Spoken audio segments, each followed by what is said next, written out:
Hi there, and welcome to this episode of Consciousness Fucking Empowerment. Here we talk about consciousness, the law of attraction, and how to reach your fucking dreams. All right.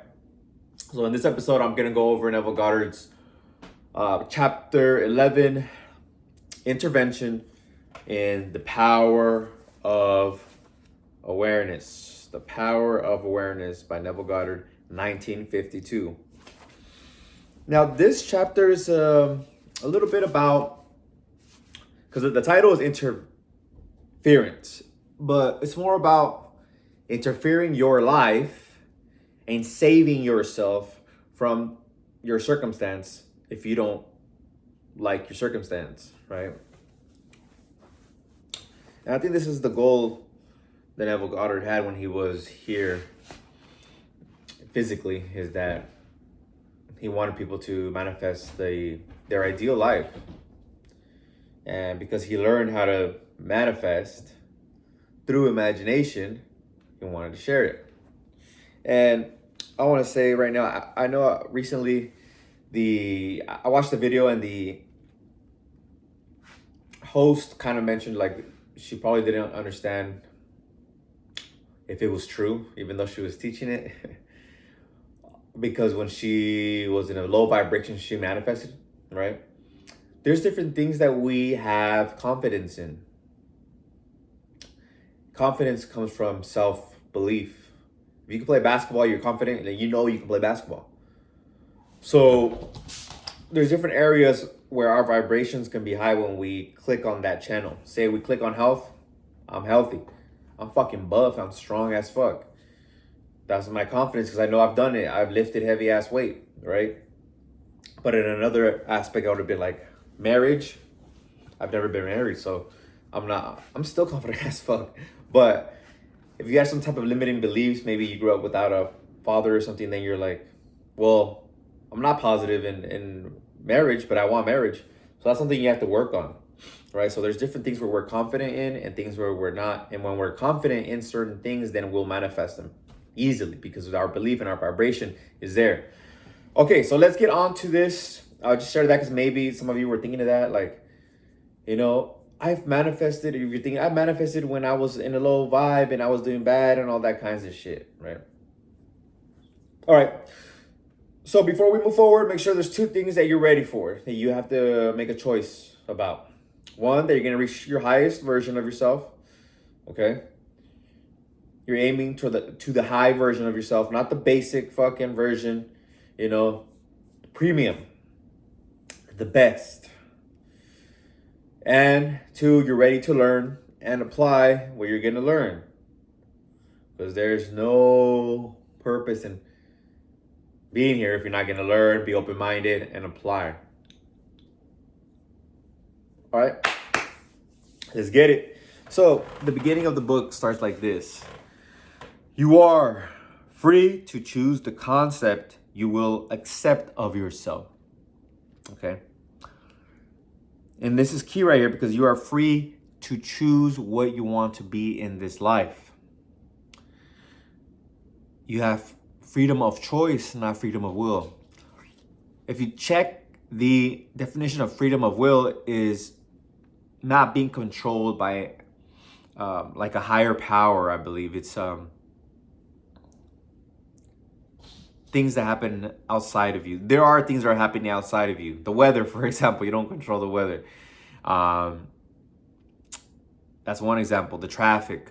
Somebody could get in a car accident or something and it's blocked. You can't control that. It's out of your control. But that may have occurred in a way where you would have to go to a different path and run into somebody, say if you're manifesting the love of your life or a certain partner or an experience. Then you run into that person, right? When I say experience, I mean sexual experience. You run into that person because you ended up going to a different route, got off, went into a coffee shop and met the person. That was all done through fate because you chose your fate and then the universe brought everything together, okay? I don't want to say that you have a predetermined life. No, you choose what you want and then you have predetermined steps. because then you reflect it. And in retrospect, you'll see, oh, all that clicked, all that linked. You know what I'm saying? All right. Now, next quote. Therefore, you possess the power of intervention, the power which enables you to alter the course of your future. Because you could choose the concept of yourself. That's your freedom, right? That's your prerogative, your spiritual and human right. Because we're spiritual beings first. We're spiritual beings having a physical dream, a physical experience. This is the dream right now.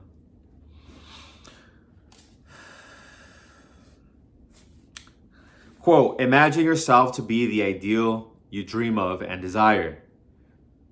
Remain attentive to this imagined state, and as fast as you completely feel that you are already this ideal, it will manifest itself as reality in your world. Like I mentioned, that's that confidence. You come in like, I'm a baller. If you play basketball, I'm a fucking baller, right? Boom, you're gonna be balling out. If you're a salesperson, you're gonna hop on a sales call. I'm a fucking great salesman. I close deals every day. I get sales every day. Then it's gonna be so. Especially because you feel that state. Okay. I'm gonna read it again. Imagine yourself to be the ideal you dream of and desire. Remain attentive to this imagined state, and as fast as you completely feel that you are already this ideal, it will manifest itself as reality in your world. Now I'm going to repeat a quote that Neville Goddard shares from the Bible. I really resonated with it. I was able to comprehend it. So here it goes. He was in the world, and the world was made by him, and the world knew him not. He is imagination. So let's change he to imagination, right? Imagination was in the world, and the world was made by imagination, and the world knew of imagination not. Okay. And here's what Neville Goddard shares about this quote, its insights, okay? This truth, with few exceptions, man is not conscious of, hence the world knew him not. The world knew of imagination not. Quote, the he in the quotations is your imagination. As previously explained, there is only one substance. This substance is your consciousness. It is your imagination which forms this substance into concepts, which concepts are then manifested as conditions, circumstances, and physical objects. Thus, imagination made your world.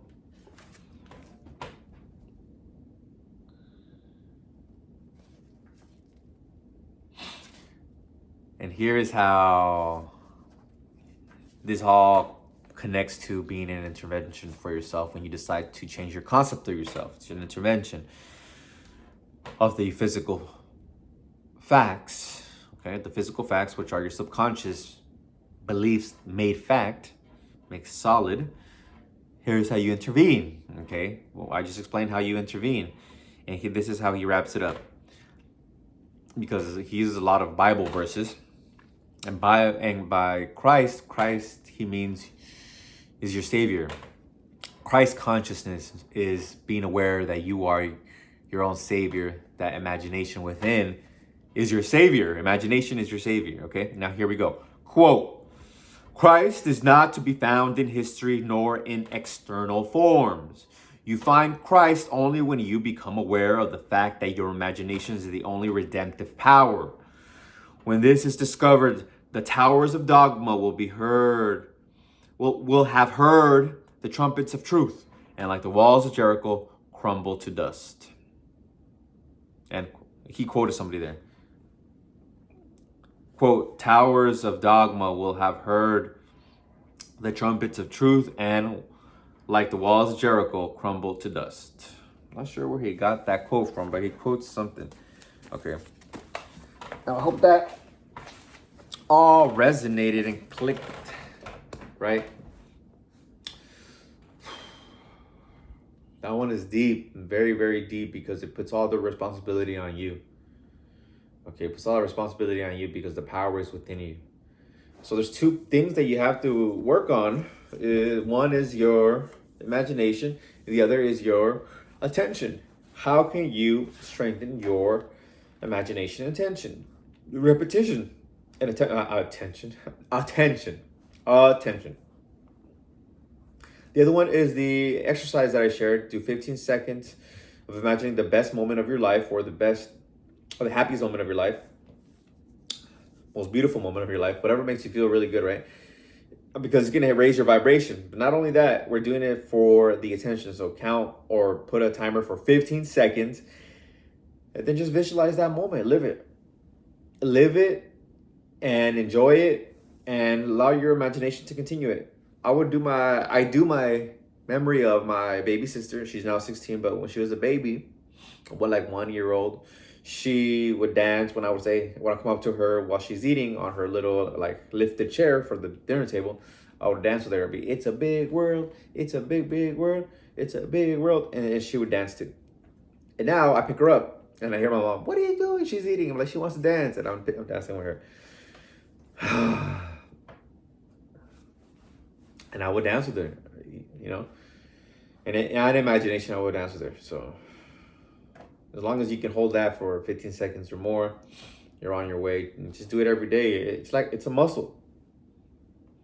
We have muscles, right? For our mind. Memory is also a muscle. So as we keep visualizing that memory, and our imagination becomes a memory. That's why when we have it, we call it deja vu. A lot of times when we don't know the laws, and we're just visualizing a certain thing, maybe a bad thing, and we're like, "Oh man, this is what I was just thinking of or hoping wouldn't happen," and then it happens because you're constantly thinking about it. And you know what you're thinking about because the way you feel. Okay, so there's different tools to change the way you feel, to control your mind. The 15-second exercise is one of them. There's another exercise that I learned from Arthur Liedman in the book Unstoppable Self-Confidence. Unstoppable Self-Confidence. I think that's the title of the book. I'm pretty sure that is.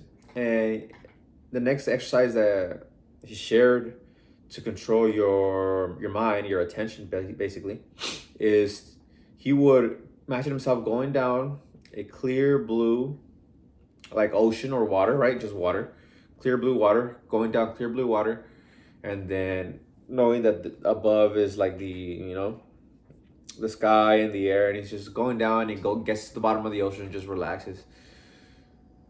And no matter what's going on, there could be a storm or whatever going on, but he's relaxed and he's safe. And you could do that. He says to practice that throughout your day. See if you can do that whenever that's controlling your mind.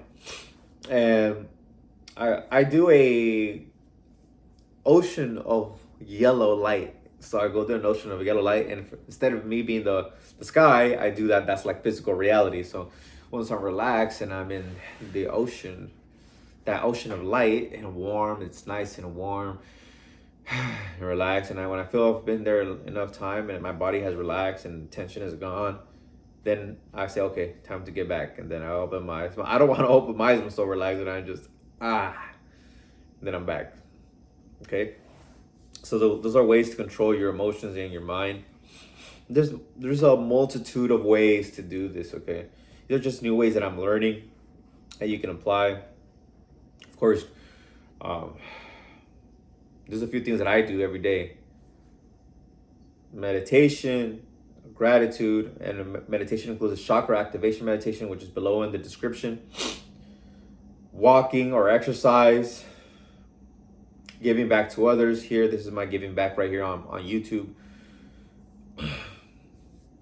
and learning and giving back. Again, learning and applying, right? Learning and applying. So I learned how to manifest and I apply it throughout my day, morning, midday, and night. So I do those things as soon as I wake up, middle of the day, during my lunch break, and I listen to a House of Vibrations. I listen to her, and it's just a treat to watch her. She's so beautiful, gorgeous, fine, and she teaches this stuff. So it's a win-win-win all around.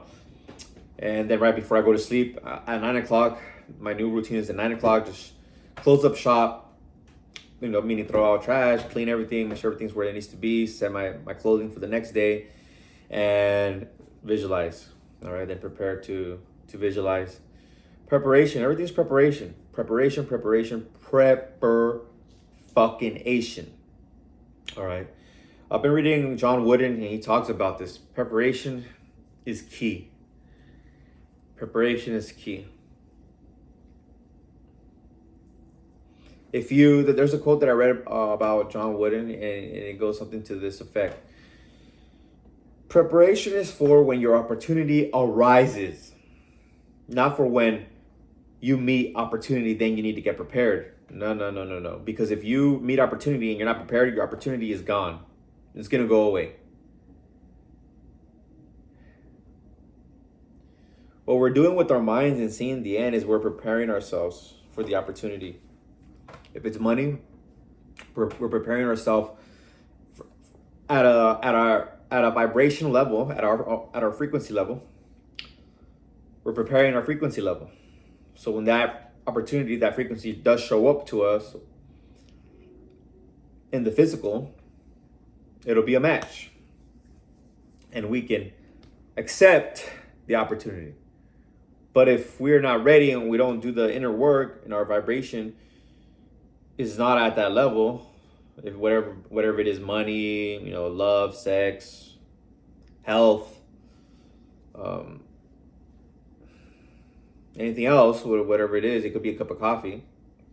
If you're not in that vibration of having it already, being at that frequency, then it's gonna go away.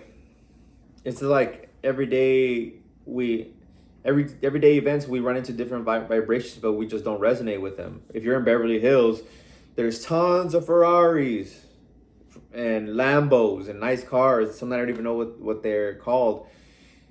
And maybe you have a hunch to go there, or you're sent there for work, and you're visualizing having a certain amount of money, and then you run into somebody who is going to be your next business partner, or somebody who's going to buy a lot of stuff from you, and then you're going to reach that vibration of having that money. So all of this happens and successfully happens because you've already been at the end and you've prepared yourself. So every day, prepare.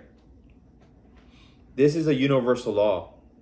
You must prepare the soil before you plant your seeds. Prepare a fence if it needs a fence before it grows. Make sure you have the right lighting and the right season that you are planting your plants physically. I'm talking about physical plants, because your goal is a mental seed. And same for a basketball game. John Wooden would say, hey, roll your socks carefully so you don't get blisters, because blisters are going to fuck up your performance.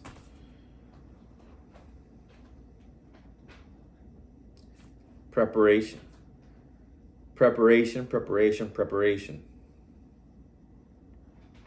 Again, I'm going to repeat the maxim, or the gist of the maxim. Preparation is done